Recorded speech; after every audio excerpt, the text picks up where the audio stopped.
Slender man 1996లో జరిగిన కథ ఇది. నలుగురు క్లోజ్ ఫ్రెండ్స్ ఉండేవారు. Cooper, Rosie, Joseph and Mary.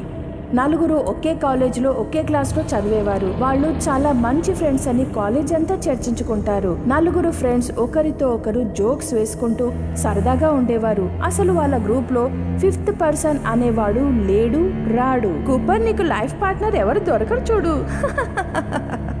ఏం పర్వాలేదులే, నేను నిన్నే పెళ్లి చేసుకుంటా. Oh God, I can't believe Mary, నువ్వు కూపర్ లాంటి కోతిని భరించాల్సి వస్తుందని. కాలేజీలో వింటర్ వెకేషన్స్ అనౌన్స్ చేస్తారు. ఈ నలుగురు ఫ్రెండ్స్ అంతా కలిసి ఒక అడవికి వెళ్ళే ప్లాన్ చేస్తారు. నేను మా నాన్నగారి జీప్ తీసుకొస్తాను, మనందరం బాగా ఎంజాయ్ చేయొచ్చు. నేను ఏ డ్రెస్ వేసుకోవాలని తెగ ఆలోచిస్తున్నా. అరే మేరీ, మరీ ఎక్కువగా ఆలోచించుకు. ఒక ట్రాక్ ప్యాంట్ అయితే సరిపోతుంది. మనం వెళ్ళేది అడవికి, క్లబ్ కాదు, సరేనా? నాకదంతా తెలీదమ్మా. ఒక మంచి కెమెరా అయితే తీసుకురండి చాలు. నేను చాలా ఫొటోస్ తీసుకోవాలి అంతే. ఒక ఓపెన్ జీప్ తీసుకుని నలుగురు స్నేహితులు దగ్గరలోని ఒక అడవికి షికారుకి వెళ్తారు. వావ్, ఎంత అందమైన ప్రదేశం. అరే జోసెఫ్, జీప్ ఇక్కడే ఆపేసాయి. ఇక్కడి నుంచి మనం నడుచుకుంటూ ముందుకు వెళ్దాం. అయితే ఓకే. ఆ నలుగురు అడవిలో నడుస్తూ ఉండగా అడవిలో ముందుకెళ్తున్న కొద్దీ అడవి చాలా థిక్గా చిట్టడవిలా ఉంటుంది. కూపర్, ఎంత అందమైన ప్రదేశం కదూ, ఏంటలా చూస్తున్నావు? త్వరగా కెమెరా తీసి నన్ను చాలా ఫోటోలు తీయి. అబ్బా, మాకు వేరే పని లేదు మరి. మేడం గారు వెనకే తిరుగుతుండాలా ఏంటి? నలుగురు అడవిలో చాలా ఎంజాయ్ చేస్తుంటారు. అప్పుడే మేరీ తమ వెంట లేదని వెనకే ఉండిపోయిందని రోజీ గమనిస్తుంది. దూరంగా చూసినా ఎక్కడా కనబడదు. అరే కూపర్, మ్యారీ ఎక్కడుంది? తను నీ వెంట ఉంటూ ఫొటోస్ దిగింది కదా. అరే అవును, నా వెనకాలే వస్తూ ఉండింది కదా. నాతో చాలా ఫోటోలు కూడా తీయించుకుంది. ఎటెళ్ళిపోయింది? అవునా, ఏది ఓసారి కెమెరా చూపించు.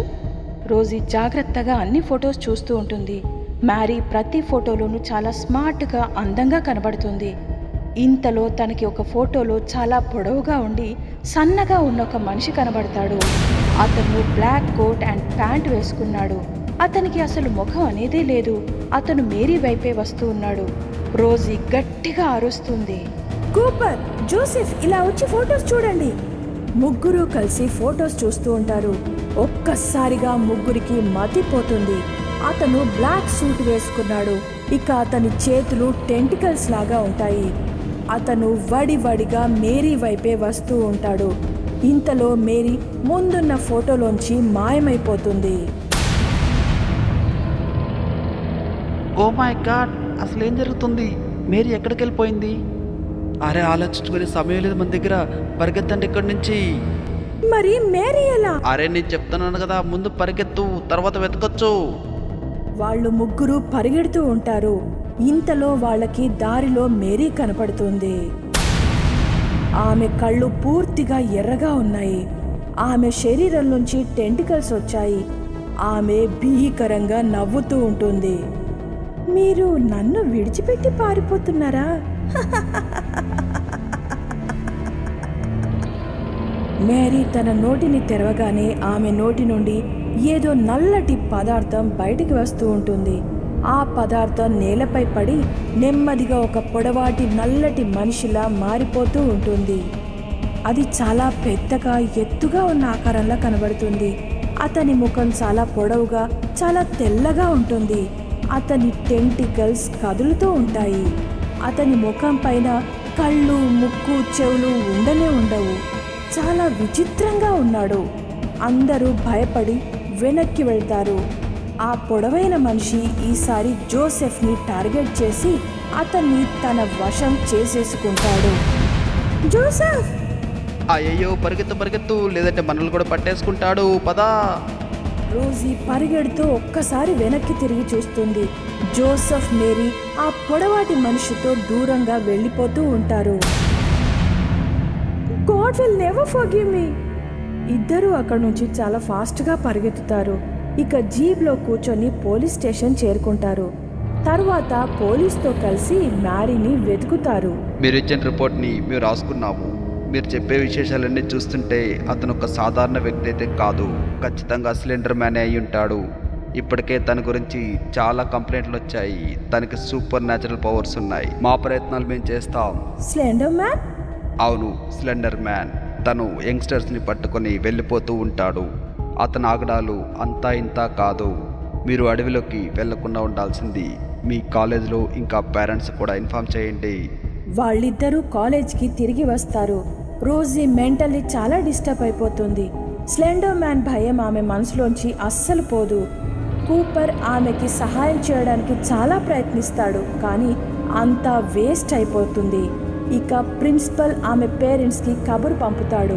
ఇలా చూడండి, మీ అమ్మాయి బాగా డిస్టర్బ్ అయినట్టుంది. తనని ఏదైనా ఒక ఫాదర్ చూపించి పూజ చేయించండి, లేదంటే పిచ్చిదైపోతుంది. అలాగే సార్. రోజీ పేరెంట్స్ ఆమెని చర్చికి తీసుకెళ్తారు. ఫాదర్ ఆమె తలపై చెయ్యి పెడతాడు. అసలు నా కూతురికి ఏమైంది? దానికి బాగైపోతుంది కదా. తనైతే బాగానే ఉంది, కానీ తన మెంటల్గా డిస్టర్బ్ అయింది. తను స్లెండర్ మ్యాన్ని చూసింది కాబట్టి కోలుకోవటం అంత తేలికైతే కాదు. అసలు ఇంతకీ ఆ స్లెండర్ మ్యాన్ అంటే ఎవరు? స్లెండర్ మ్యాన్ అనేవాడు యువతని ఎక్కువగా తన వశం చేసుకుంటూ ఉంటాడు. చాలా ఏళ్ల కిందట సైమన్ అనే చిన్న బాబు వాళ్ళ పేరెంట్స్తో ఉంటూ ఉండేవాడు. అసలు మిగతా పిల్లలతో పోలిస్తే చాలా డిఫరెంట్గా ఉండేవాడు. అతను పిల్లలతో ఆడుకునే బదులు అడవిలో తిరుగుతూ ఆడుకుంటూ ఉండేవాడు. సైమన్, నువ్వు ఒంటరిగా అడవిలోకి వెళ్ళకు. ఎన్నిసార్లు చెప్పాలి నీకు? ఒకసారి సైమన్ అడవిలో ఆడుకొని తిరిగి వస్తుండగా తన ఇల్లు పూర్తిగా కాలిపోవడం చూస్తాడు. అదే ఇంట్లో అతని పేరెంట్స్ కాలి చనిపోతారు. సైమన్ చాలా చాలా ఏడుస్తూ అక్కడి నుంచి వెళ్ళిపోతాడు. అడవిలో దూరంగా వెళ్ళిపోతాడు. God, I will never forgive you. మీరు నా నుండి మా అమ్మ నాన్నల్ని తీసుకెళ్ళిపోయారు. అప్పుడే అతనికి దూరంగా ఒక ముసలావిడ కనబడుతుంది. ఆమె అడవిలోనే ఒక చిన్న గుడిసె వేసుకుని ఉంటుంది. సైమన్ ఆమె దగ్గరికి వెళ్ళిపోతాడు. ఆమె బాబుని అడాప్ట్ చేసుకుంటుంది.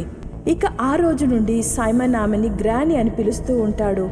గ్రానీకి ఒక మనవరాలు ఉంటుంది, ఆంజెలినా. సైమన్, నాతో ఫ్రెండ్షిప్ చేస్తావా? Why not Angelina? ఇక అలా వాళ్ళిద్దరూ చాలా మంచి ఫ్రెండ్స్ అవుతారు. ఇద్దరూ పెరిగి పెద్దవారవుతారు. ఇద్దరి మధ్య ప్రేమ చిగురుస్తుంది.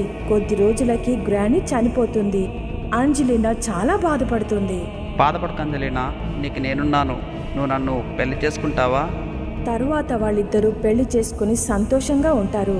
కొన్ని సంవత్సరాలయ్యాక వాళ్ళకి పాప పుడుతుంది. వాళ్ళు ఆ పాపకి స్లెండ్రినా అని పేరు పెడతారు. ఇద్దరూ సంతోషిస్తారు. థ్యాంక్ యూ అంజలినా, నాకంటూ ఒక కుటుంబం ఏర్పడుతుందని నేను అనుకోనే లేదు. All thanks to you. రోజులు గడుస్తాయి. స్లెండ్రినా పెరిగి పెద్ద అవుతుంది. వీళ్ళ ఫ్యామిలీ లైఫ్ చాలా హ్యాపీగా గడిచిపోతుంది. ఒకసారి సైమన్ ఆఫీస్ నుంచి తిరిగి వచ్చినప్పుడు ఇంటి బయట ఆంజెలినా, స్లెండ్రినా రక్తపు మడుగులో పడి ఉంటారు. ఇదంతా చూసి సైమన్ షాక్ అవుతాడు. బోరు బోరు నేడుస్తాడు. నేరుగా వంటింట్లోకి పరిగెత్తుతాడు. లోపలేవో వస్తువులు కింద పడిన శబ్దం అవుతుంది. ఆంజెలినా, స్లెండ్రినా ఇద్దరు లోపలికి పరిగెత్తుతారు. నిజానికి వాళ్ళిద్దరూ సైమన్ని ఆట పట్టించడానికి చనిపోయినట్టు నాటకం ఆడతారు. వాళ్ళు వంటింట్లోకి వెళ్ళి చూస్తే సైమన్ తనని తాను కత్తితో పొడుచుకొని పడి ఉంటాడు. ఎంత పని చేసావు సైమన్? మేము జస్ట్ నిన్ను ఆట పట్టించడానికి ఇలా చేసాం. డాడీ లే, ఏమైంది నీకు? సైమన్ చనిపోతాడు. ఒక నల్లని నీడ అతని లోపలికి వెళ్తుంది. సైమన్ సడన్ గా పొడుగ్గా అవుతూ ఉంటాడు. అతనికి అన్ని వైపులా టెంటికల్స్ వస్తూ ఉంటాయి. అతని ముఖంలోని కళ్ళు, ముక్కు, నోరు, చెవులు అన్నీ ఒక్కొక్కటిగా మాయమైపోతాయి. నెమ్మది నెమ్మదిగా అతని ముఖం పూర్తిగా బ్లాంక్ అయిపోతుంది. అతని ముఖం తెల్లగా, శరీరం సరిగ్గా రెండింతల హైట్ పెరుగుతుంది. అతను ఆ ఇద్దరిని కూడా తనతో తీసుకెళ్లాలనుకుంటాడు. కానీ ఆంజెలినా ఎలాగో అలా స్లెండ్రినాని అక్కడి నుండి పారిపోయేలా చేస్తుంది. పరిగెత్తు తల్లి, పరిగెత్తు. ఇక ఇక్కడ నీకంటూ ఏదీ మిగల్లేదు. నువ్వు కూడా రా మమ్మీ. సరే, నేను వస్తాను, కానీ నువ్వు తిరిగి చూడకు. జస్ట్ పారిపో అంతే. ఆంజెలినా కూడా పరిగెడుతూ పారిపోతుంది. కానీ సైమన్ తనని పట్టుకొని తనతో పాటు తన వెంట తన లోకంలోకి తీసుకొని వెళ్ళిపోతాడు. అప్పటి నుంచి తన యొక్క నల్ల శక్తితో స్లెండర్ మ్యాన్ వస్తూనే ఉంటాడు. తన యొక్క 14 ఏళ్ల కూతుర్ని వెతుకుతూ ఉంటాడు.